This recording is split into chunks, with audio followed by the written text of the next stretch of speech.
Olá pessoal, tudo bem?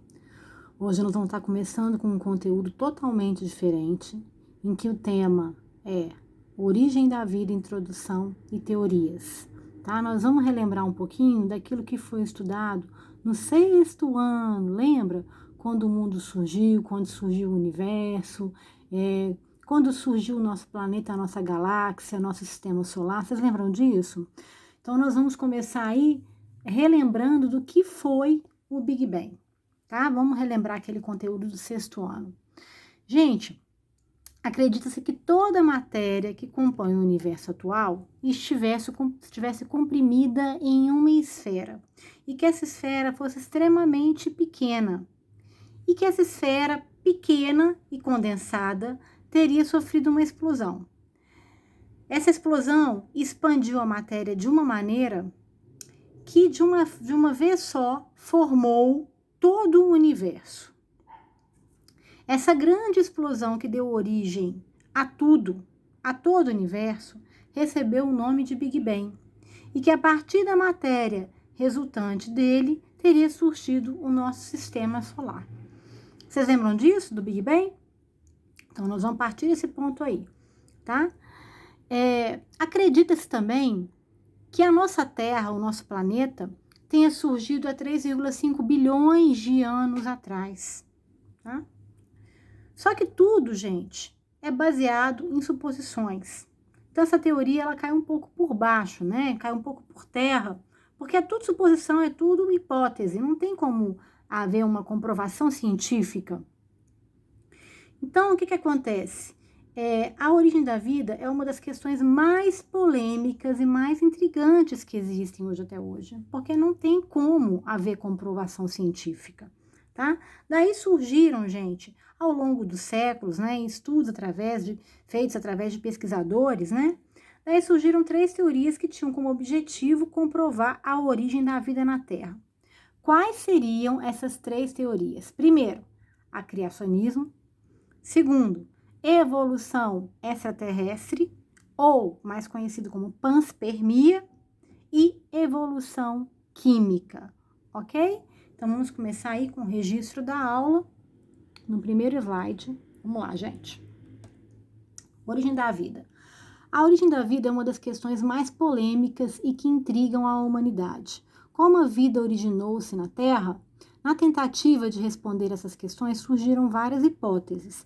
O criacionismo, a panspermia, ou evolução extraterrestre, né, ou origem extraterrestre, e a hipótese mais conhecida e mais aceita no meio acadêmico, que é a evolução química, né, que é uma hipótese vinda da ideia da idealização de Oparin.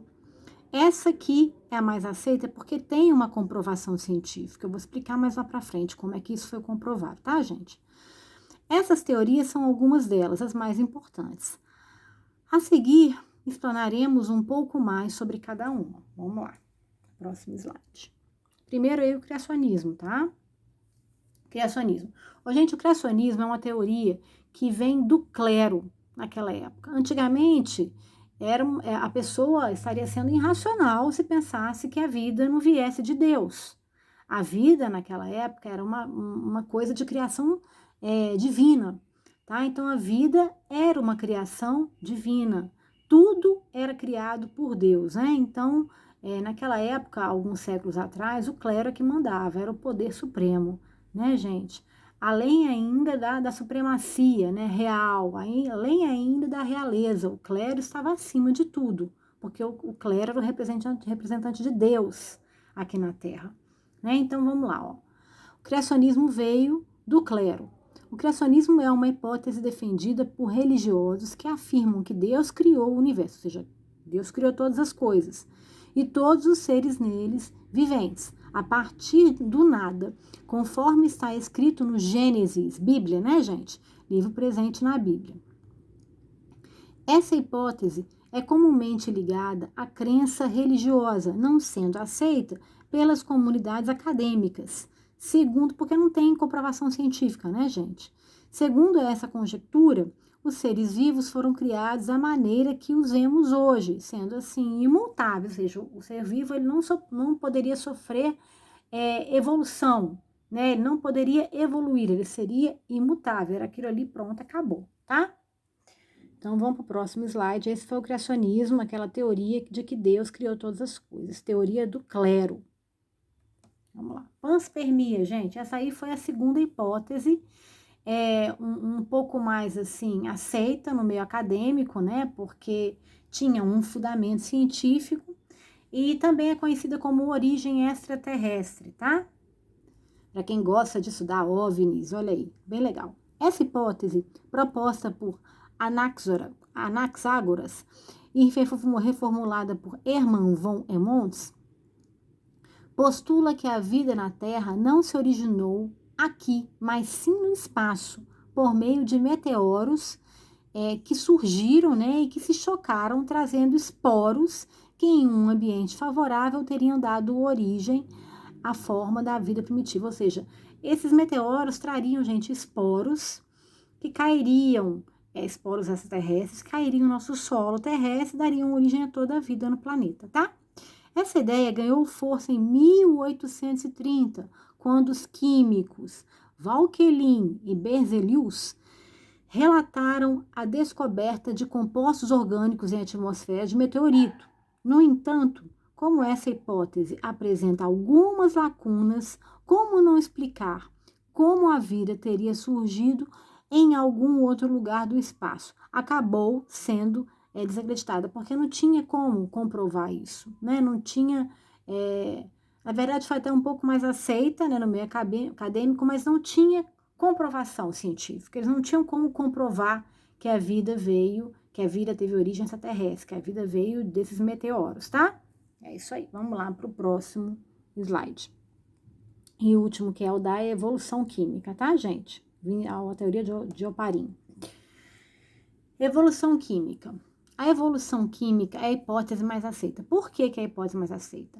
Porque para ser aceita, a gente tem que ter comprovação científica. Então, é a hipótese mais aceita até hoje, porque tem comprovação científica. Eu vou explicar como que essa comprovação veio, tá? Através de que experimento. A hipótese mais aceita atualmente sobre a origem da vida é a hipótese de Oparin e Haldane. Segundo essa ideia, a Terra primitiva seria constituída por alguns gases, tá, gente? Quais eram esses gases? Amônia, hidrogênio, metano e vapor d'água. Amônia, hidrogênio, metano e vapor d'água. Isso aqui cai muito no vestibular, gente. Muito no vestibular não, muito no Enem, né? Os quais são expelidos constantemente pelas atividades vulcânicas. A condensação desse vapor d'água deu origem a um ciclo de chuvas, pois essas, ao atingirem a superfície ainda quente da Terra, evaporavam e voltavam, iniciando um novo ciclo, tá, gente? Então, na Terra primitiva, logo depois que ocorre o resfriamento, né, da superstar, porque no começo de tudo, o nosso planeta era uma superstar, era uma superestrela. Quando ela esfriou, o que surgiu na nossa crosta? Um monte de vulcões, né? A nossa crosta era o quê? Era vulcão, só tinha vulcão. Tá? E esses gases aí que na época, né, primitiva, na atmosfera primitiva, acreditavam que existiam, né? Amônia, hidrogênio, metano e vapor d'água. O que aconteceu, gente? Oparin, ele decidiu tentar comprovar a origem da atmosfera primitiva através de um experimento científico.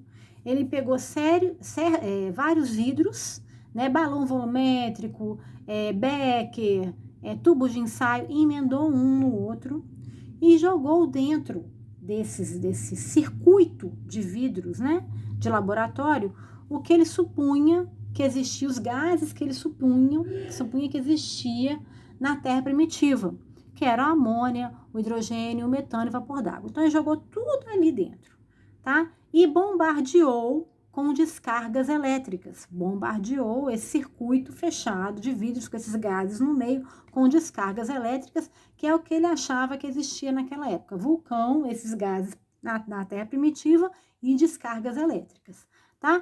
E aí ele observou esse circuito, aqueceu o circuito e observou esse circuito durante uma semana, tá, gente? E ele observou que surgiu ali na borda, né, o vapor da água surgiu ali na borda dos vidros, a água, gotículas de água, e surgiu um caldinho, um caldo orgânico, que ele chamou de sopa orgânica, tá? Então, vamos aí partir para o experimento de Oparin. Eu acho que eu já botei... Não, agora não. Aí eu explico o que é coacervado e protocelo. Lembra que eu falei para vocês que esse caldinho era uma sopa orgânica? Pois é, era um caldinho. Por que recebia esse nome sopa orgânica? Porque ele era um caldo cheio de aminoácidos, tá? E esses aminoácidos, o que são proteínas? Lembra que nós estudamos lá em biomoléculas no primeiro ano? Proteínas são grupos de aminoácidos, tá, gente? Esses aminoácidos se uniam porque eles se chocavam uns aos outros, né? Com o calor da fervura ali, porque a água estava sendo fervida dentro do circuito, se chocavam uns aos outros e formavam, através de ligações peptídicas, as conhecidas proteínas, tá? Ele pôde observar que o choque entre as proteínas deram origem a uma pequena estrutura, que ele considerou como sendo a primeira estrutura que isolou o meio interno do meio externo. A essa estrutura ele deu o nome de coacervado. Isso cai muito no Enem, gente, muito. Coacervado. Esses coacervados, com o tempo, se chocando ainda com os aminoácidos, com as proteínas, né? Naquele caldo orgânico, deu origem à primeira célula viva, que nós chamamos de protocélula. Como que ele conseguiu observar isso tudo e comprovar cientificamente isso tudo? Através desse experimento que eu falei. Ele fez um circuito fechado de vidros, né? Usou balão volumétrico, usou Becker, usou bico de Bunsen para aquecer esse circuito fechado, tubos de ensaio, colocou ali dentro desse circuito fechado os gases que ele acreditava que existiam na época, né? Amônia, gás metano, hidrogênio e vapor d'água, e jogou ali, bombardeou esse circuito com descargas elétricas. Agora nós vamos para a foto aí, e aí ele reparou que formou o caldo orgânico. No caldo orgânico, ele pôde reparar a formação desses coacervados, tá? Então, vamos lá para o desenho do circuito dele, é o último slide da aula de hoje. Olha aí, ó. Experimento de Oparin, tá, gente? Então, nós temos aí, ó, como eu falei com vocês, balãozinho volumétrico, né? Ele colocou aí, circundou esse balão volumétrico com tubos de ensaio, que ele emendou um no outro, ó. E o bico de Bunsen, aqueceu esses gases que ele acreditava existirem na época, colocou aqui dentro amônia, hidrogênio, metano e vapor d'água, aqueceu e bombardeou com descargas elétricas e pôde reparar o surgimento desse caldinho, né? Que ele chamou de sopa orgânica. Esse caldo aí, ele pôde perceber que boiavam no caldo que aminoácidos, proteínas e essa estrutura que ele chamou de coacervado, que foi a primeira estrutura. Coacervado não é ser vivo, gente, tá? O que era o coacervado? O coacervado foi a primeira estrutura que isolou o meio interno do meio externo, ok? A aula de hoje fica por aí. Espero que vocês tenham gostado. Esse conteúdo eu acho interessantíssimo, é muito legal, né? É uma coisa totalmente diferente do que já foi visto até agora, nesse ano. E daí só fica mais interessante, tá bom, gente? Espero que estejam se cuidando. Beijo para todos e até a próxima aula. Tchau, tchau.